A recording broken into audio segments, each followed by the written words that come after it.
पहले उम्मीदवार को डराया कि इलेक्शन ना लड़ो, फिर आरओ को डराया कि रिजल्ट बदलो, फिर जजेस को डराया कि बदले हुए रिजल्ट का फैसला ना बदलो, फिर जजेस को धमकी देने के लिए, डराने के लिए उनकी जाली डिग्री केस बनाया, फिर असली डिग्री को जाली साबित करने के लिए प्रोफेसर को डराया।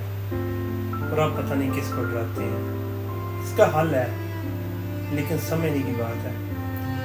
जब आपके साथ कोई जुल्म हो, आपके घर में बिना वारंट कोई दाखिल हो, और जब मोहल्ले के लोग आपका साथ देने वाले हो, गांव के लोग आपका साथ देने वाले हो, और जब आप पे जाली FIR या फिर बिना वारंट के सब इंस्पेक्टर के रैंक से कम वाला बंदा आपके घर में दाखिल हो और आप उसको बराबर का जवाब दो जैसे भी हो, क्योंकि वो आपके घर में दाखिल हुआ है, तो जनाब इसका हल निकल आता है।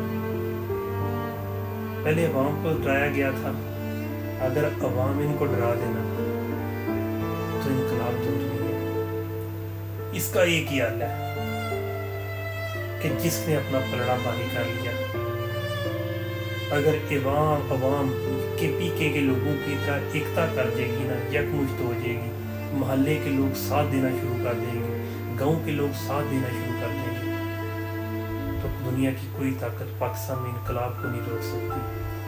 अगर आप तमाशा देखते रहेंगे तो आप तमाशा खुद बनेंगे। बिजली के बिलों में, महंगाई में, पेट्रोल में, हर एक निज़ाम में आप खुद तमाशा बनोगे। उस बंदे को सलूट करो जो कि इन हालात में भी स्टैंड लिए खड़ा है और इमरान खान की हिमायत कर रहा है। उस बंदे को सलाम करो, उसको अप्रिशिएट करो कि जो कि एक गांव में 1000 बंदों में अकेला बंदा आप लोगों के लिए सबसे पहले अपना गांव प्यारा होता है, अपने गांव के लिए खड़ा है। उस बंदे का साथ दो।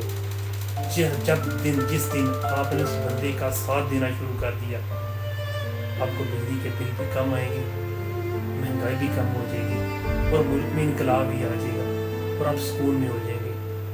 पूरे गांव में इस वक्त वही बंदा सबसे बेहतरीन है, वही मुहब्बत वतन है जो कि इस वक्त मुश्किल की इस घड़ी में इमरान खान के साथ खड़ा है, इमरान खान के विजन के साथ खड़ा है।